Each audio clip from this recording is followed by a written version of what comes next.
En esta clase vamos a aprender a crear procedimientos almacenados o store procedures. Ya aprendimos en la clase anterior a crear nuestras propias funciones. La sintaxis para crear procedimientos es muy similar a las funciones, al igual que las funciones, los procedimientos también podemos crearlos en algún lenguaje de programación adicional que le instalemos a Postgres, como por ejemplo Python. Nosotros vamos a seguir utilizando el lenguaje PL/PG/SQL, que es el lenguaje de Postgres. Una función nos permitía tener una cláusula return que al final retornaba un valor y era lo que podíamos recibir y mostrar en un query select. Los procedimientos almacenados no tienen esa posibilidad. Si yo le pongo una cláusula return a un procedimiento almacenado, lo que va a pasar es que se va a finalizar la ejecución del procedimiento almacenado. Igual, la sintaxis de invocación es diferente. Mientras que una función la podíamos utilizar en un query común y corriente, un procedimiento almacenado lo tenemos que ejecutar escribiendo call, el nombre del procedimiento almacenado y los parámetros que le vayamos a mandar.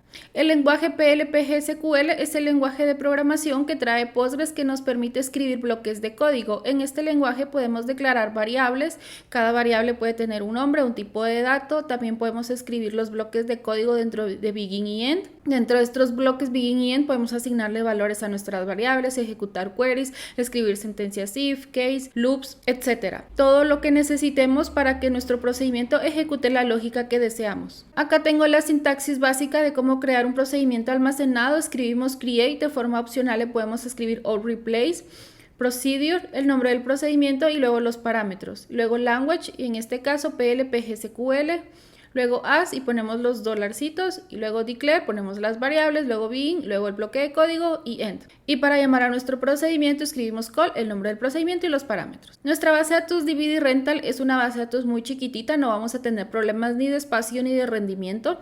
Entonces vamos a imaginarnos nada más que, por ejemplo, tenemos que nuestra base de datos pueda llegar a ser muy grande, tener muchas tablas y muchos millones de datos, y la alta gerencia constantemente quiere generar reportes de la información de la base de datos. Esos reportes tienen distintas métricas y su ejecución puede demorar un poco. Entonces nosotros, para mejorar eso, vamos a crear un procedimiento almacenado que lo vamos a ejecutar de forma diaria, como que si fuera un cierre. Al final del día vamos a leer todas las operaciones que se hicieron en el día, vamos a sacar resúmenes, métricas y todo ese resumen lo vamos a guardar en una nueva tabla. De esta forma los reportes gerenciales se van a poder generar a partir de esta tabla, que va a tener pocos registros en lugar de estar leyendo millones de registros cada vez que se genera un reporte.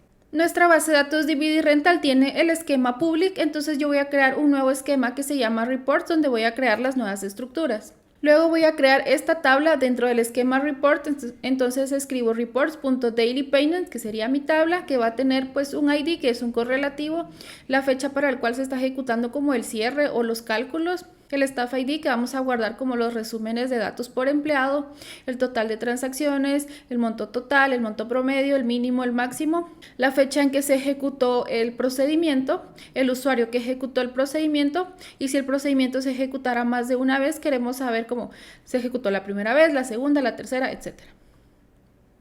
Voy a ejecutar. Entonces voy a refrescar acá en esquemas y veo que ya tengo el esquema report y tengo la tabla. El query que voy a utilizar para mi cierre diario pues va a ser como un resumen por fecha de la tabla payment. Vamos a ejecutar y sería más o menos esto, solo que yo solo ejecutaría el procedimiento para un día a la vez. Voy a hacer unos inserts en la tabla payment ya que solo tengo datos como muy antiguos, entonces para tener datos recientes. Voy a descomentar acá, voy a ejecutar nuevamente. Entonces ahora estos son los datos que yo insertaré. Al final del día de hoy, si yo ejecutara mi procedimiento, estas dos filas de datos yo las insertaría en mi nueva tabla. Ahora sí voy a crear el procedimiento. Escribimos create or replace procedure, reports, el nombre del esquema, generate daily payment sería el nombre del procedimiento y paréntesis vacíos porque de momento no tiene parámetros. Luego el lenguaje, luego declare, acá declaro las variables, yo voy a utilizar 3 variables, les voy a poner b- porque quiero diferenciar, ya que los nombres de las variables son muy similares a los nombres de los campos, quiero poder diferenciar las variables de los campos. A esta variable execution number le voy a asignar un tipo de dato int, a execution date va a ser timestamp y le voy a asignar el valor de current timestamp, que sería la fecha y hora actual. A la variable execution user le voy a asignar, en lugar de asignarle como varchar de longitud 50, 20 o lo que sea, lo que voy a hacer es que voy a escribir reports, el nombre del esquema, luego el nombre de la tabla, luego el nombre del campo y luego porcentaje type. Eso significa que Postgres va a ir a verificar el tipo de dato de este campo y ese tipo de datos se lo va a asignar a esta variable. Cualquiera de las dos sintaxis que utilicemos para asignar el tipo de dato está bien. Luego dos puntos igual, user. User significa que Postgres ya sabe cuál es el usuario que está logueado y ese es el valor que le va a asignar a esta variable. Luego voy a seleccionar de la tabla Daily Payments el máximo execution number y cuando no haya nada o cuando esté null, pues lo que voy a hacer es asignarle un valor 1 porque sería la primera vez que voy a insertar valores. Cuando ya haya insertado valores una vez, entonces acá le sumo 1 y esto me va a dar el número 2, el número 3 y así para llevar como que ese correlativo. Este procedimiento lo vamos a ejecutar como de forma diaria al final del día, entonces acá en current date nos va a devolver la fecha actual. Entonces vamos a filtrar pues de esa tabla lo que sea de la fecha actual o del día en que se ejecuta el procedimiento. Luego voy a hacer un insert into en la tabla Daily Payments, que es la nueva tabla que acabamos de crear. Pongo la lista de campos y luego los valores los voy a seleccionar de la tabla Payments, que era el query que habíamos ejecutado acá, que tiene como que este resumen. Entonces, este resumen que este query me genera es lo que yo tengo acá. Igual acá utilizo o filtro el current date. Y al final un commit para que los datos se queden como guardados en la base de datos. Entonces vamos a ejecutar acá. Acá donde dice functions voy a refrescar. Y acá puedo ver que ya tengo el procedimiento que acabo de crear. Entonces lo vamos a ejecutar. Si yo hago un select sobre la tabla Daily Payments, de momento está vacía. Entonces voy a escribir call, el nombre del procedimiento, como no tiene parámetros, paréntesis vacíos, ejecuto. Me dice que ya se ejecutó, voy a hacer nuevamente el select y ahora tengo dos filas de datos. Y veamos que acá el execution number es como la primera vez que lo ejecuto, tiene el número 1, el usuario que lo ejecutó es Postgres, que es con el usuario que estoy logueada, esta es la fecha y hora actual. Si yo vuelvo a ejecutar acá, veamos acá, entonces ahora el execution number es el número 2. Esto si por ejemplo yo agregara, vamos a insertar de nuevo transacciones, vamos a volver a ejecutar, vamos a hacer el select. Entonces veo que ahora el execution number es como la ejecución número 3 y ahora los valores pues ya cambiaron. Digamos que esto nos serviría como para llevar un tracking de cuántas veces se ejecutó el cierre, qué usuario lo hizo y poder ver la diferencia desde la primera vez que se ejecutó hasta la última, si hubieron cambios. Si quisiéramos borrar nuestro procedimiento porque ya no lo necesitamos o lo creamos por error, podemos escribir drop procedure, le podemos agregar de forma opcional if exist, el nombre del procedimiento y los parámetros. También de forma opcional le podemos agregar cascade o restrict. Por default es restrict. Y cascade significa que va como a borrar en cadena o en cascada. Si hubieran otros procedimientos que dependen de este procedimiento, entonces también se borrarían otros procedimientos. Entonces sí hay que tener cuidado siempre que utilicemos cascade. Entonces escribimos drop procedure y el nombre de nuestro procedimiento. Si yo refresco acá, pues ya no existe. Igual lo podemos volver a crear sin problema. Ahora vamos a crear nuevamente nuestro procedimiento y le vamos a agregar parámetros. Los parámetros tienen tres modos. In, que serían parámetros de entrada, que por default los parámetros cuando yo no especifico nada, significa que son parámetros de entrada. Out significa que son parámetros de salida. Como dijimos en las funciones, al final yo tengo un return que me permite retornar un valor. En el caso de los procedimientos, ese return no lo tenemos. Entonces, ¿qué pasa si yo necesito sí o sí retornar un valor? Donde ese valor tenga algún resultado de la ejecución del procedimiento. Entonces, tenemos los parámetros de tipo out, que serían como de salida. Y aquí voy a retornar los valores que necesito. Entonces, en nuestro procedimiento lo que vamos a hacer es que el parámetro que vamos a retornar es como el execution number que se generó. También tendríamos parámetros de in-out, que significa que son de entrada, recibimos un valor y también dentro del mismo parámetro retornamos otro valor. Nosotros no necesitamos ese parámetro, solo un in y un out. Entonces ahora a los parámetros yo les puse que inicien con p-bajo para diferenciar las variables, los parámetros y los nombres de campos. Entonces ahora acá donde dice payment date, en lugar de utilizar el current date, porque ¿qué pasa si yo quiero ejecutar el procedimiento para días anteriores? De la forma en que está escrito actualmente no me permitiría hacerlo porque siempre lo hace para el día actual. Entonces vamos a cambiar el current date por el parámetro. Lo cambiamos acá también. Y queremos retornar el execution number. Entonces aquí casi al final voy a escribir el nombre del parámetro, dos puntos igual, y le voy a asignar el valor que yo tenía en la variable execution number. Vamos a crear el procedimiento. Vamos a hacer un filtro acá. Tenemos datos para estas fechas. Vamos a elegir esta fecha. Le vamos a mandar esa fecha acá. pero tiene dos parámetros. El parámetro, este es el parámetro de entrada, eso está bien, y el parámetro de salida, ¿dónde lo recibo? Acá, bueno, tenemos dos opciones. Vamos a ver la más fácil primero. Yo puedo escribir aquí variable o cualquier cosa que se me ocurra. Escribo dos puntos y el nombre que yo quiera. Ejecuto acá. Postgres me va a levantar esta ventanita y solo le vamos a dar OK. Y entonces en esta como variable, pues ya Postgres me va a devolver el resultado. Si yo vuelvo a ejecutar, me devuelve el 2, siempre como que el execution number es el que me está retornando acá y Postgres me lo muestra en pantalla. Otra forma de ejecutarlo, no con esta sintaxis, sería crear un pequeño bloque de código. Escribo do, luego declare si necesitara declarar variables. En este caso yo sí lo necesito, va a ser una variable entera. Luego aquí escribo el call, acá le pongo ya la variable que declaré y entonces escribo rate notice.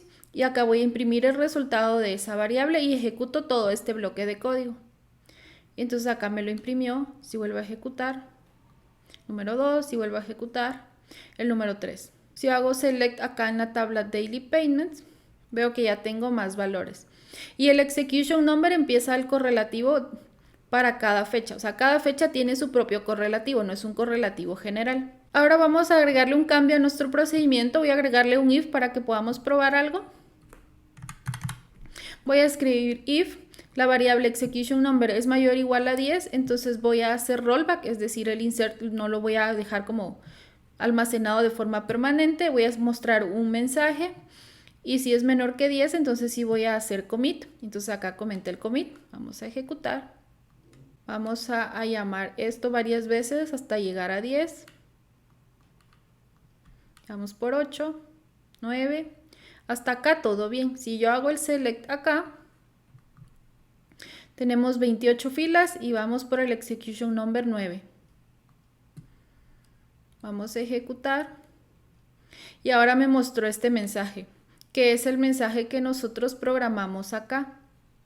Y también hizo un rollback. Entonces, si yo verifico la tabla, no tengo filas nuevas. Entonces acá, de acuerdo a cierta lógica, podemos hacer validaciones dentro de un procedimiento y si las validaciones o todo parece ir bien, podemos hacer commit y si no, podemos hacer rollback o también podríamos agregar save points en ciertas partes del código para ir haciendo como commits hasta cierto punto. Vamos a borrar esto porque realmente no lo necesitamos. Vamos a dejarle el commit. Vamos a modificar acá, vamos a poner and staff ID igual a 1 para solo insertar datos para el empleado ID 1. Acá vamos a escribir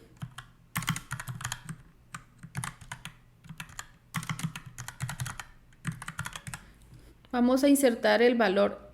Recordemos, este campo es un correlativo y es nuestra llave primaria, pero en lugar de que se genere el correlativo, yo le voy a mandar un dato quemado para que veamos cierto escenario. Voy a hacer un truncate table sobre esta tabla.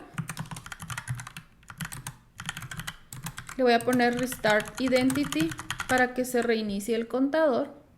Vamos a hacer un Select y nuestra tabla ya está vacía. Vamos a ejecutar los cambios. Vamos a llamar a nuestro procedimiento. Vamos a hacer Select.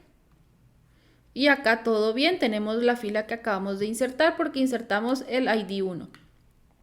Si yo vuelvo a ejecutar acá, ahora me dio un error, entró una excepción y eso es porque estoy tratando de insertar otra vez el ID 1 y el ID 1 ya existe. Entonces vamos a agregarle acá, vamos a decir onConflict, onConstraint. El nombre del constraint lo tenemos acá. Vamos a decir do nothing. Vamos a ejecutar. Vamos a hacer nuevamente el truncate table. La tabla está vacía. Vamos a llamar a nuestro procedimiento. Vamos a verificar. Se insertó la fila, todo bien. Vamos a volver a ejecutar. Acá no me da error. Si vuelvo a ejecutar no me da error. Me da como éxito la ejecución del procedimiento. Pero si yo hago select no se insertó nada. Y acá estamos aplicando igual otro concepto que ya habíamos aprendido, que era el upsert o el insert on conflict.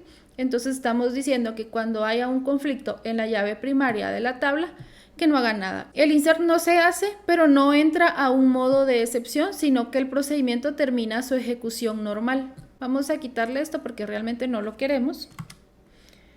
Le vamos a quitar este filtro y lo que le agregamos porque no lo necesitamos. Ya arreglamos otra vez nuestro procedimiento. Vamos a ejecutar. Ahora le voy a hacer un cambio al procedimiento. Voy a agregarle otro parámetro de entrada. Vamos a poner day2. Le vamos a quitar el parámetro de salida. Y vamos a ejecutar. Voy a refrescar acá donde dice functions y veo que ahora en realidad yo tengo dos procedimientos con el mismo nombre, solo que cada procedimiento recibe parámetros diferentes. Entonces sí hay que tener cuidado si yo quiero cambiar como los parámetros que tiene un procedimiento en hacer un drop para borrar el procedimiento anterior y a create o replace para crear el nuevo, para evitar tener procedimientos como duplicados. Veamos que nosotros escribimos create o replace para modificar el procedimiento. No escribimos, por ejemplo, alter procedure. Sí existe el alter procedure, pero no es como para modificar el contenido del procedimiento. El alter procedure existe para modificar como la definición del procedimiento. Entonces veamos algunos ejemplos. Yo podría escribir alter procedure, el nombre del procedimiento. Acá yo le voy a especificar los parámetros. Recordemos que podemos tener varias veces el mismo procedimiento con distintos parámetros. Entonces yo los especifico acá para ser muy clara de a qué procedimiento me estoy refiriendo.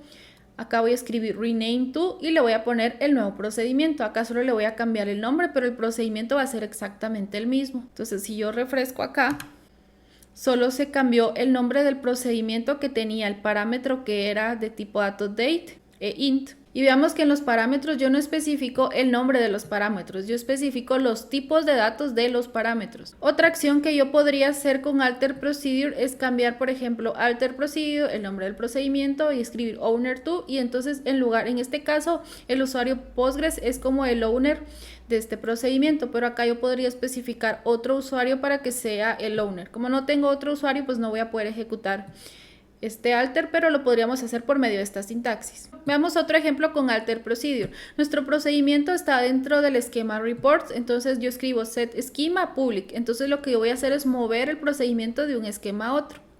Yo voy a refrescar acá. Acá se desapareció, pero si yo me vengo al esquema public, ahora aquí tengo el procedimiento porque lo moví de esquema. Ahora lo vamos a regresar a reports, ejecuto acá, refresco acá y ya reapareció. En esta clase aprendimos a crear nuestro propio procedimiento almacenado y vimos que dentro de un procedimiento almacenado yo puedo agregar cuantas instrucciones yo necesite para ejecutar la lógica que yo quiera que ese procedimiento ejecute.